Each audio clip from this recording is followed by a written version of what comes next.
Mr. President, some regard you as an international pariah, a dictator with blood on your hands.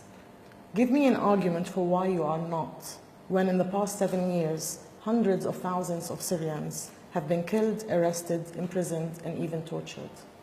So the story that you're talking about, or let's say the Western narrative, that this is bad president, he's killing his own people, and the whole world is against him because he's international pariah, but he's been in his position for 7 years, while he's fighting everyone in this world. Can we convince your readers about this story? It doesn't even hold together. I mean, the different factor of this narrative, it doesn't, it's not logical, it's not realistic.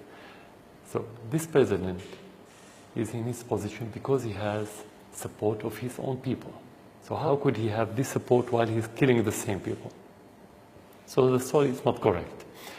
We are fighting the terrorists, and those terrorists supported by the British government, the French government, and the American, and their puppets, whether in Europe or in our region, and we are fighting them, and we have public support in Syria to fight those terrorists. That's why we are advancing. We cannot make these advances just because we have Russian and Iranian support. They cannot substitute the popular support. And the proof of what I'm talking about, Shah of Iran, the Western puppets, he couldn't withstand the backlash of the public Iranians, and he collapsed, the whole system collapsed in a few weeks, and he had to flee his country. So, despite having support of many Syrians, the fact remains that there are thousands, tens of thousands of people that were killed and have been imprisoned. Of course, you're talking about the war. There's no good war. There's no peaceful war. That's why war is bad. So when you talk about war, the natural and the self-evident result is death and blood everywhere. But the question, who started this war and who supported this war? The West. The West supported the war from the very beginning, and he supported the terrorists who started exploding everywhere and killing everyone and beheading, and he supported Al-Qaeda. The West supported Al-Qaeda. So it's not enough to say there's killing. Of course there's killing. That's self-evident. But who started? The West is responsible, first of all. The West is responsible, but some also say that Mr. Assad, or President Assad, should bear responsibility as well. Any Syrian could bear responsibility because of what's happening in Syria. That's another issue. This is a Syrian issue. We don't discuss it with the West. It's not the role of the West to tell us who's responsible in Syria, the president or the government or the army or the terrorists. This is a Syrian issue. We decide who.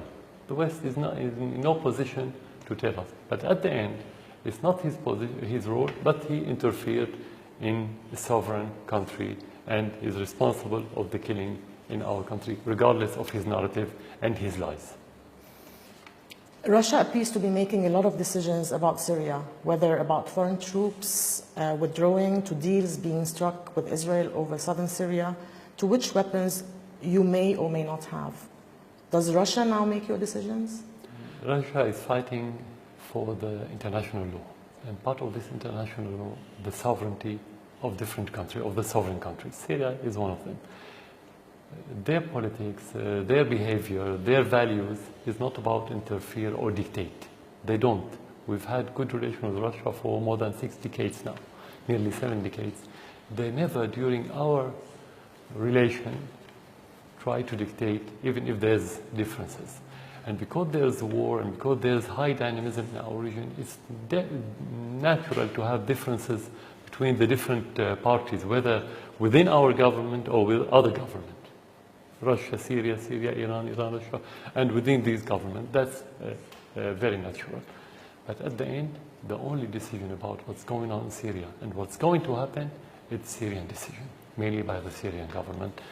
No one should have any doubt about this, regardless of the statements that you may hear, because I know on which base the question is. Based on various statements. Exactly. So why has Russia not given you the S-300 they promised for years at a time when Israel is striking Syria practically every week? And why is Russia coordinating these strikes, targets, behind the scenes with your enemies? Russia never coordinated with anyone against Syria, either politically or militarily, and that's a contradiction. How could they help the Syrian army advancing and at the same time work with our enemies in order to destroy our army?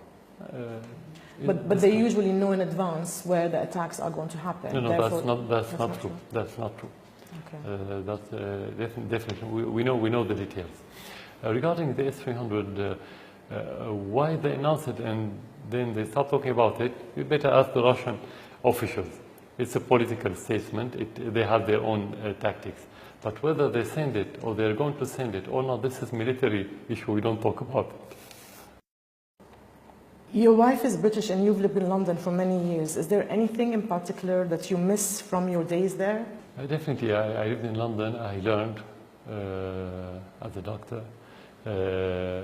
It's impossible for you to live in a city and you don't feel there's a special link with that city or with the people that you work with on a daily basis. So you miss maybe this relation.